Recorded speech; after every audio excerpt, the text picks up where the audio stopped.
Who gets a seat in here? How people are appointed to scrutinise laws and influence policy in the House of Lords is a constant source of disagreement. Liz Truss's decision to hand peerages to the political strategist Matthew Elliott, government aide Ruth Porter and Tory donor John Moynihan has renewed that row, with those campaigning for an elected Lords saying it's time for change. We have more unelected politicians in Parliament now than we have elected ones. But of course, it's the system overall, the idea that Prime Ministers have this ability to choose who sits in the upper house with no accountability to the public at all.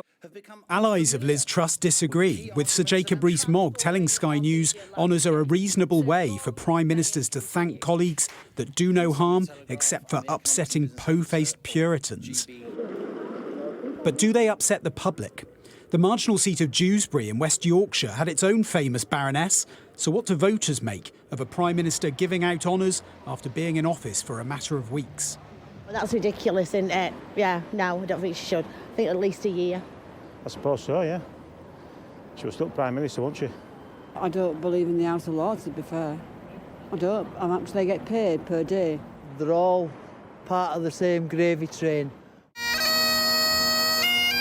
Tourists replace MPs in Westminster at this time of year, and with some big names overlooked by Liz Truss, the political reaction has been fairly mild. Opposition voices have made up much of the criticism, with the Scottish First Minister calling the list naked political cronyism. Labour said Rishi Sunak should have blocked the honours, but a government source said it was convention for sitting Prime Ministers to approve the peerages of others, including, as they put it, the dubious nominations made by Labour leaders in recent years.